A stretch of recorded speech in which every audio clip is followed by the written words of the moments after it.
say it is time Democrats first, we're not Republicans first. come together as one and Democrats and independents across this nation.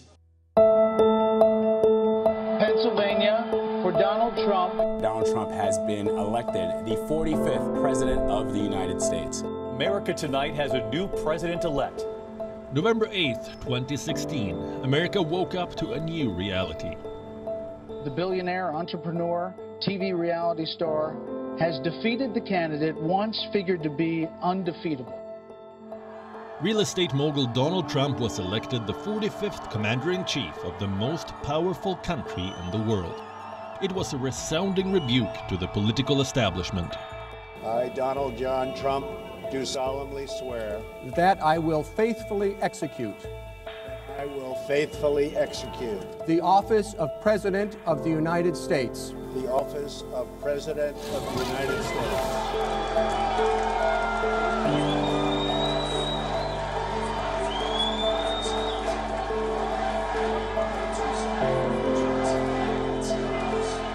Following one of the most bitter and wildly unpredictable campaigns in the nation's history.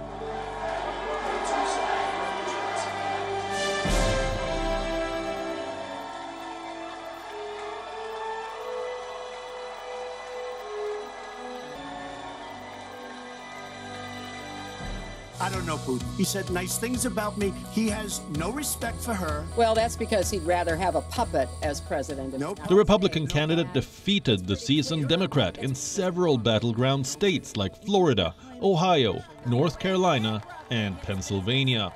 Now it's time for America to bind the wounds of division.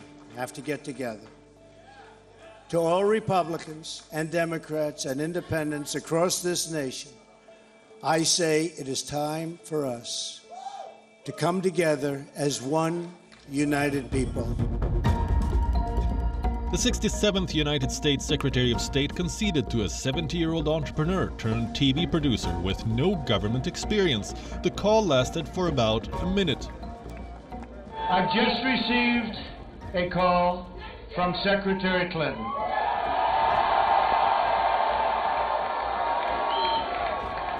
She congratulated us, it's about us, on our victory. And I congratulated her and her family on a very, very hard-fought campaign. I mean, she fought very hard. President Barack Obama, who campaigned vigorously for Hillary Clinton, congratulated Trump and invited him to a meeting at the White House. We are now all rooting for his success in uniting and leading the country. The peaceful transition of power is one of the hallmarks of our democracy. Everybody is sad when their side loses an election. But the day after, we have to remember that we're actually all on one team. This is an intramural scrimmage. We're not Democrats first, we're not Republicans first. We are Americans first.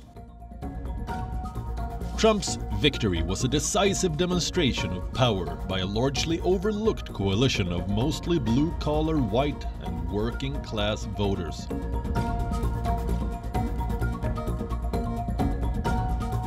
The voters who felt that the promise of America had slipped from their grasp amid decades of globalization and multiculturalism.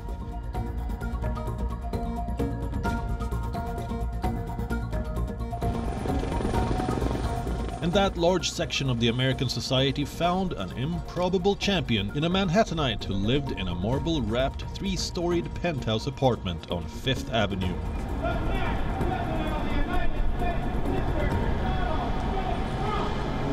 Racist, sexist, anti-gay, Donald Trump, go away. No KKK, no fascist USA. But for others, it was a hard pill to swallow, a blow to the country's liberal democracy. Bridges, not walls! Bridges, not walls! His critics, and there are many, considered him to be a con man who mocked women, minorities, and even people with disabilities. And talking about northern New Jersey draws the prober's eye. Written by a nice reporter. Now the poor guy, you got to see this guy. Oh, I don't know what I said. I don't remember. He's going like, I don't remember. Oh, maybe that's what I said. This was 14 years ago. They didn't do a retraction. 8 years after losing to President Obama in Democratic primaries and 16 years after leaving the White House as the First Lady, Hillary Clinton's dream of becoming the first female president was crushed. Donald Trump is going to be our president. We owe him an open mind and the chance to lead. She couldn't remember 39 times. Yeah. Hillary is so corrupt. She got kicked off the Watergate Commission. How corrupt do you have to be to get kicked off the Watergate Commission? Pretty corrupt. Can you see by the dawn's early light? And an unapologetic populist assumed the highest office.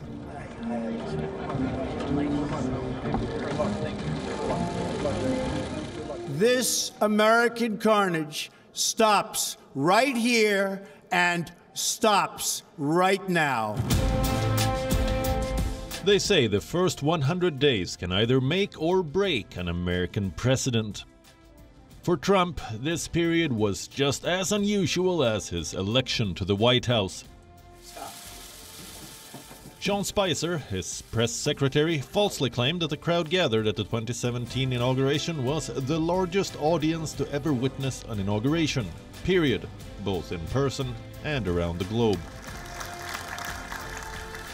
Despite photographs showing otherwise, the new president and Spicer stood by their claim. I, Neil M. Gorsuch, do solemnly swear. I, Neil M. Gorsuch, do solemnly swear. On January 31st, he nominated Judge Neil Gorsuch to fill the Supreme Court vacancy created by the passing of Justice Antonin Scalia. Protests against his choice were held outside the court. Today I am keeping another promise to the American people by nominating Judge Neil Gorsuch of the United States Supreme Court to be of the United States Supreme Court. Dozens of resolutions pulling back various Obama-era rules were introduced, but the initial days were marked by more failures than successes. His attempt to repeal and replace Obama's signature healthcare legislation was a huge misstep. We're going to work quickly. It's a great bill. We're going to have tremendous. I really believe we're going to have tremendous support. I'm already seeing the support not only in this room. I'm seeing it from everybody. Soon after taking office, Trump also signed an executive order to ban visitors from 7 Muslim-majority countries. This led to a pandemonium in airports across the country.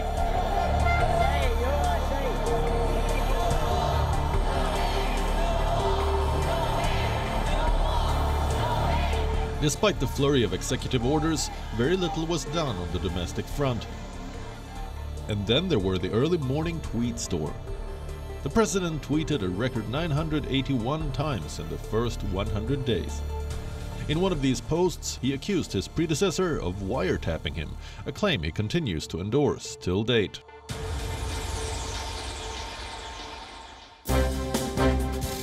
Now let's look at Team Trump.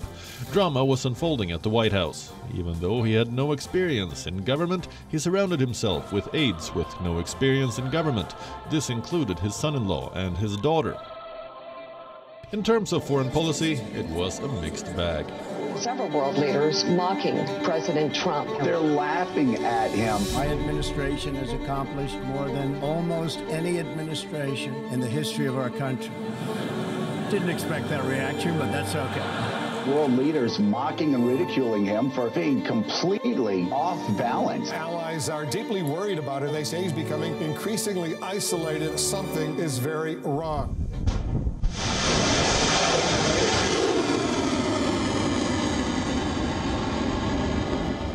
While his decisive action in Syria was hailed by many, Trump made some surprising statements, and this was just the start. I said it was obsolete. It's no longer obsolete.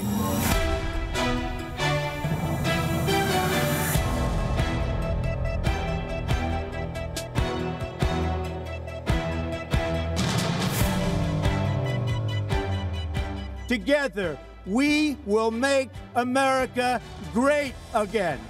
Trump rode the wave of victory to the White House on this slogan. J. Trump. In 2020, Trump announced that his re-election campaign theme would be Keep America Great. The campaign mantra became Promises Made, Promises Kept. We will make America safe again. And we will make America great again. Thank you, But Minister. in May, he changed his theme to Transition to Greatness. Some great friends, and I want to thank you all for being here. Faith leaders, members of law enforcement, so important. We want law and order. We have to have a lot of good things, but we have to have law and order. Trump's 2020 pitch starts and ends with his favorite word, the economy. We had the greatest economy in the history, not of our country, in the world. We were beating everybody. We were beating China. As he seeks a second term, he faces a country struggling with challenges from the COVID-19 pandemic and its economic aftershocks. Open Ohio now! USA! You are not on. He promises to bring back the economy, bolster jobs, and protect the country's trade interests. Trump is counting on the perception that he is better suited at promoting economic growth compared with his Democratic rival Joe Biden.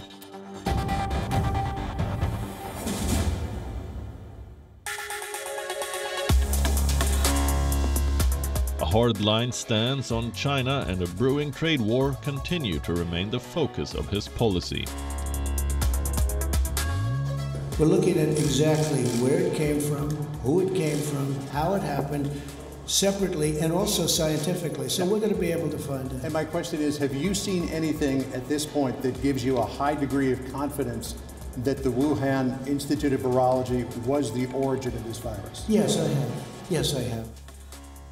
This, coupled with protection for local manufacturers from foreign competition, could boost his re-election prospects.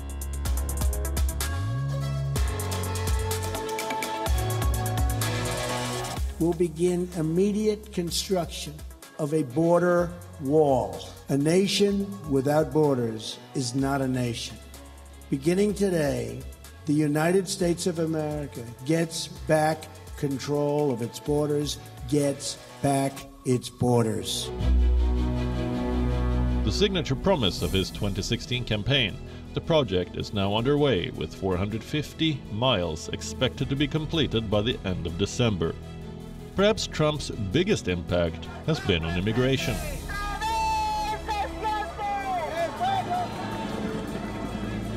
Despite resistance from many quarters, Trump has succeeded in fundamentally transforming the nation's immigration system.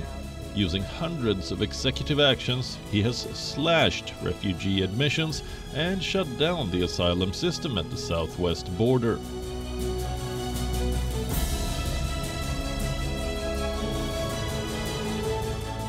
Before he was sworn in, Trump made a promise. The as-yet unreleased Obamacare repeal and replacement plan would have insurance for everybody. This is the American Health Care Act. It's been a long time in coming. We made a promise to repeal and replace Obamacare with conservative solutions and reforms. That is exactly what this bill does. In 2020, despite his claims that the law is dead, Trump has not managed to repeal and replace the Affordable Care Act, though it has been weakened.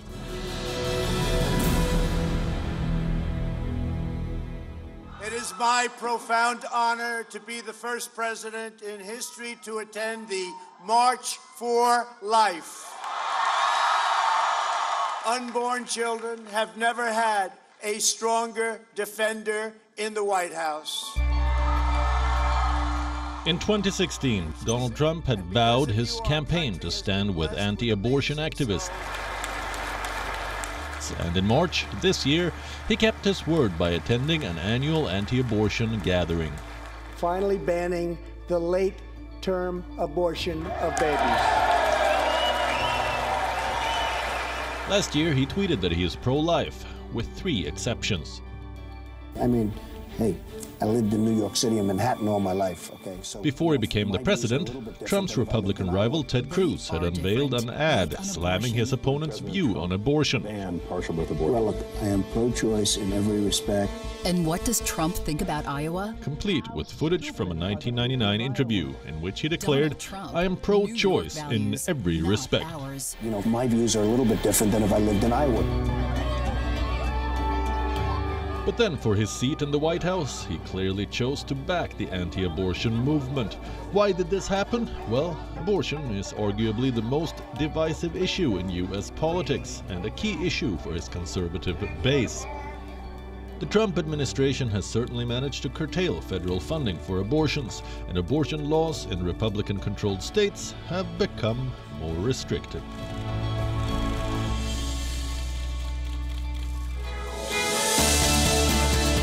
Foreign policy was never a major theme of Trump's 2016 campaign, but the president has shown a flair for diplomacy, befriending many world leaders.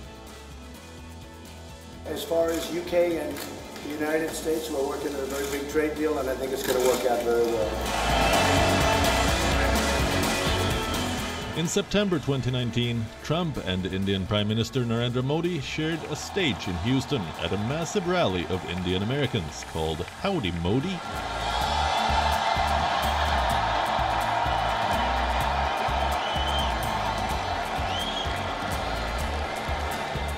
God bless India. God bless the United States of America. We love you. We love you, India. And in February this year, he made his first state visit to India.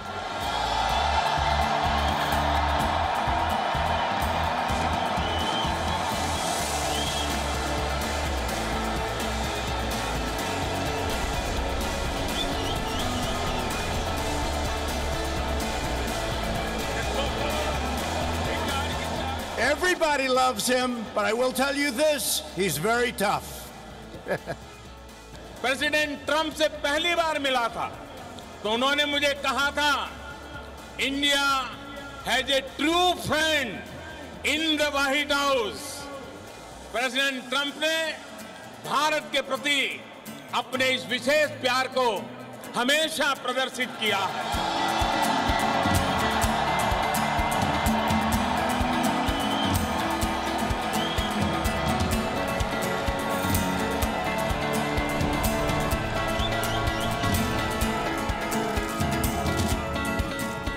Donald Trump became the first sitting president to cross the border into North Korea.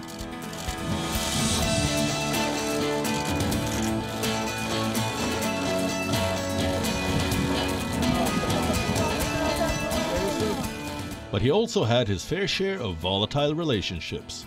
You've been reluctant to comment on the words and actions of the U.S. president, but we do have Donald Trump now calling for military action against protesters. We saw protesters tear gas yesterday to make way for a presidential photo op. I'd like to ask you what you think about that, and if you don't want to comment, what message do you think you're sending?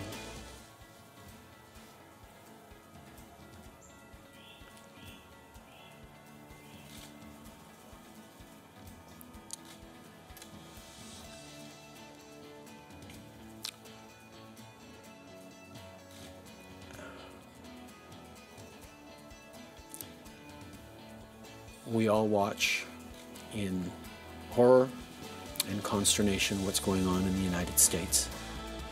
Some of Trump's first actions in the White House showed that he was not going to approach diplomacy the old school way, and over a period of 4 years, many of his policies even took his harshest critics by surprise.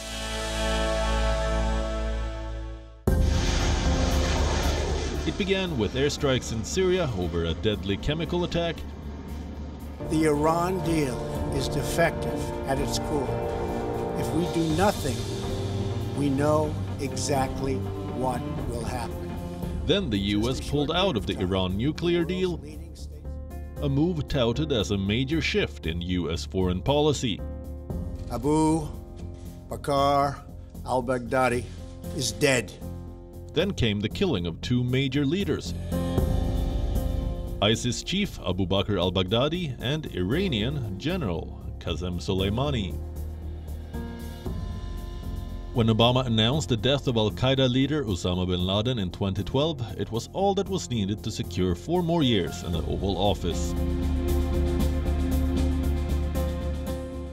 While Trump continues to brag about his conquests, it remains to be seen if these killings achieved the same for him.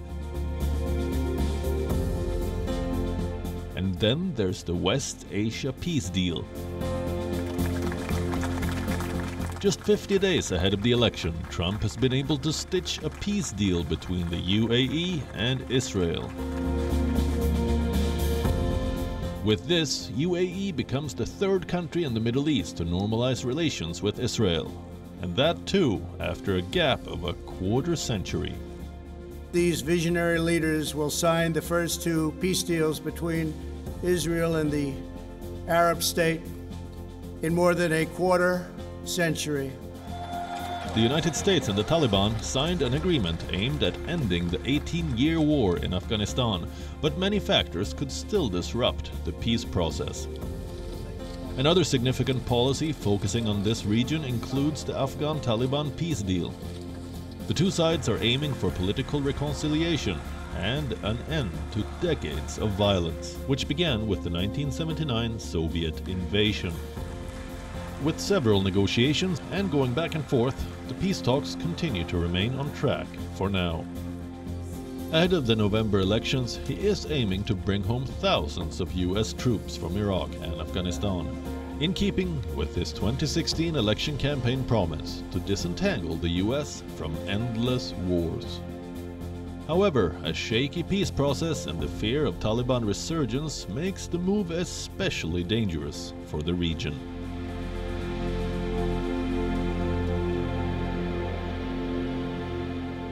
Well, I don't feel like I'm being impeached because it's a hoax, it's a setup, it's a horrible thing they did.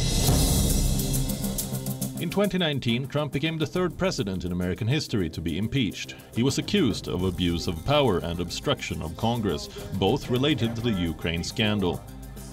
It was alleged that he pressurized Ukraine to dig up damaging information on Joe Biden and his son Hunter, who worked for a Ukrainian company when Biden was US vice president.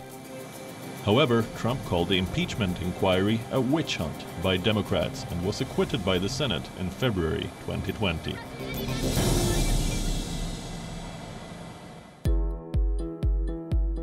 But the biggest hurdle for Trump wasn't the impeachment, it was the coronavirus outbreak. Battered by a virus that emerged from China, the US crossed the 7 million mark of coronavirus cases on September 25th. On October 2nd, President Trump revealed that he and the First Lady, Melania Trump, had tested positive for the coronavirus, throwing the nation's leadership into uncertainty. It escalates, the crisis posed by a pandemic that has already killed more than 210,000 Americans. Critics blamed Trump for his disastrous COVID response, but he was pointing fingers elsewhere. COVID. To be specific, COVID-19.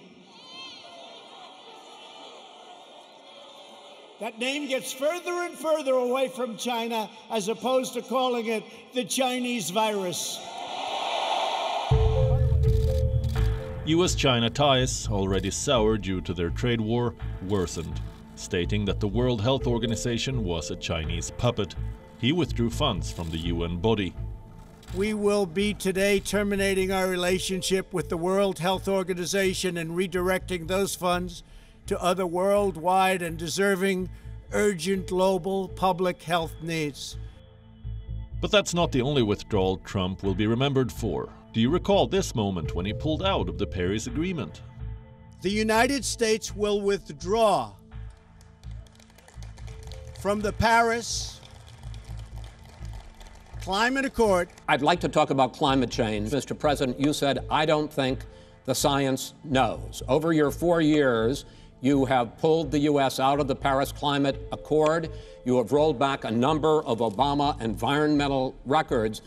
What do you believe about the science of climate change, and what will you do in the next 4 years to confront it? We have to do better management of our forests. Every year, I get the call, California's burning, California's burning. If that was cleaned, if you had forest management, good forest management, you wouldn't be getting those calls. The contrast with President Trump, the moderator said to President Trump several times, do you believe in climate science? Do you believe the experts? And he deflected and he deflected and he deflected, and eventually he conceded marginally because he had no other choice. So I think it's very clear to Europe that, you know, the stakes could not be higher in this elections for what is arguably the most important issue at the international level over the next 10 and 15 years. So there you have it, the President of the United States of America. Washington has not changed Donald Trump. Donald Trump has changed Washington. This statement by Ivanka Trump at the Republican National Convention couldn't be truer. Ruth Bader Ginsburg on the court. Donald Trump has indeed rewritten the rules of presidency. And with the first presidential debate held on September 29th, let's just say the real battle has just begun. You were a senator. And You're the worst way, president America has ever had. Hey, Come Joe, on. let me just tell you, Joe, I've done more in 47 months. I've done more than you've done in 47 years, Joe. All right, that's the evidence.